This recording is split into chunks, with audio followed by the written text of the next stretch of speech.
The Tale of Peter Rabbit.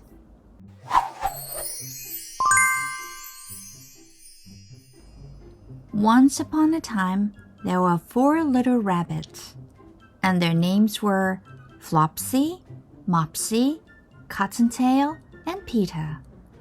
They lived with their mother in a sandbank, underneath the root of a very big fir tree. "Now, my dears," said old Mrs. Rabbit one morning, "you may go into the fields or down the lane, but don't go into Mr. McGregor's garden. Your father had an accident there. He was put into a pie by Mrs. McGregor. Now, run along, and don't go into mischief. I am going out." Then old Mrs. Rabbit took her basket and her umbrella and went through the wood to the baker's. She bought a loaf of brown bread and 5 currant buns. Flopsy, Mopsy, and Cottontail, who were good little bunnies, went down the lane to gather blackberries. But Peter, who was very naughty, ran straight away to Mr. McGregor's garden and squeezed under the gate. First, he ate some lettuces and some French beans, and then he ate some radishes. And then, feeling rather sick, he went to look for some parsley. But round the end of a cucumber frame, whom should he meet but Mr. McGregor? Mr. McGregor was on his hands and knees planting out some young cabbages, but he jumped up and ran after Peter, waving a rake and calling out, "Stop, thief!" Peter was most dreadfully frightened. He rushed all over the garden, for he had forgotten his way back to the gate. He lost one of his shoes among the cabbages and the other shoe amongst the potatoes. After losing them, he ran on all 4 legs and went faster, so that I think he might have got away altogether if he had not unfortunately run into a gooseberry net and got caught by the large buttons on his jacket. It was a blue jacket with brass buttons, quite new. Peter gave himself up for lost and shed big tears, but his sobs were overheard by some friendly sparrows, who flew to him in great excitement and implored him to exert himself. Mr. McGregor came up with a sieve, which he intended to pop over the top of Peter. But Peter wriggled out just in time, leaving his jacket behind him, and rushed into a tool shed and jumped into a can. It would have been a beautiful thing to hide in, if it had not had so much water in it. Mr. McGregor was quite sure that Peter was somewhere in the tool shed, perhaps hidden underneath a flower pot. He began to turn them over carefully, looking under each. Presently, Peter sneezed. "Critisher!"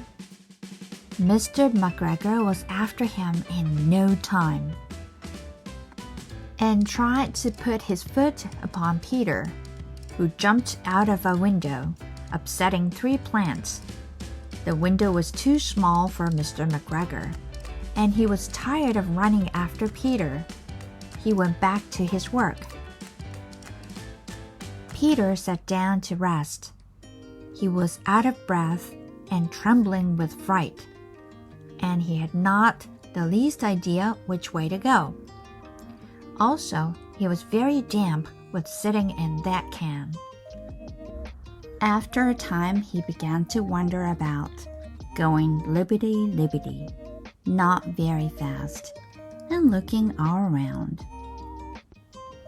He found a door in a wall, but it was locked, and there was no room for a fat little rabbit to squeeze underneath. An old mouse was running in and out over the stone doorstep, carrying peas and beans to her family in the wood. Peter asked her the way to the gate, but she had such a large pea in her mouth that she could not answer.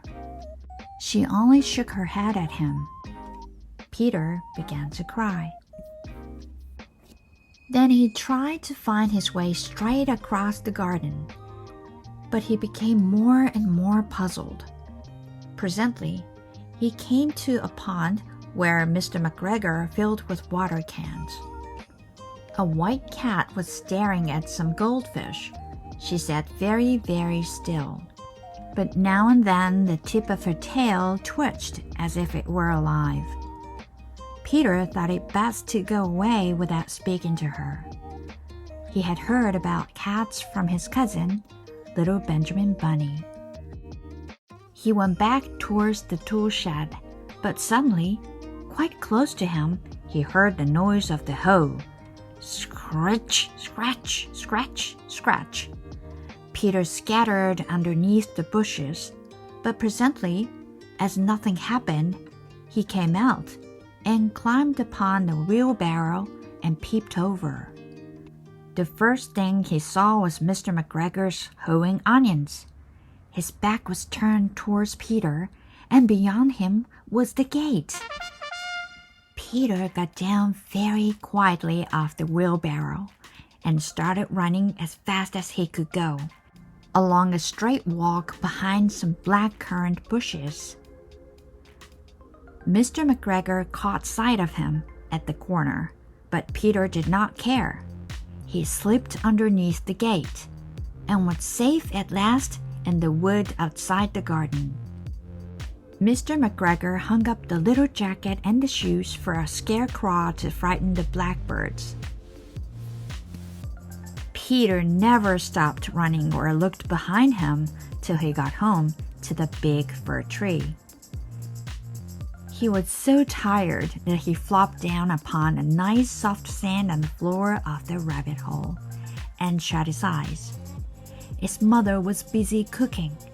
She wondered what he had done with his clothes. It was the second little jacket and pair of shoes that Peter had lost in a fortnight. I am sorry to say that Peter was not very well during the evening. His mother put him to bed and made some chamomile tea, and she gave a dose of it to Peter. 1 tablespoon to be taken at bedtime. But Flopsy, Mopsy, and Cottontail had bread and milk and blackberries for supper. That's the end of the story. Thank you very much.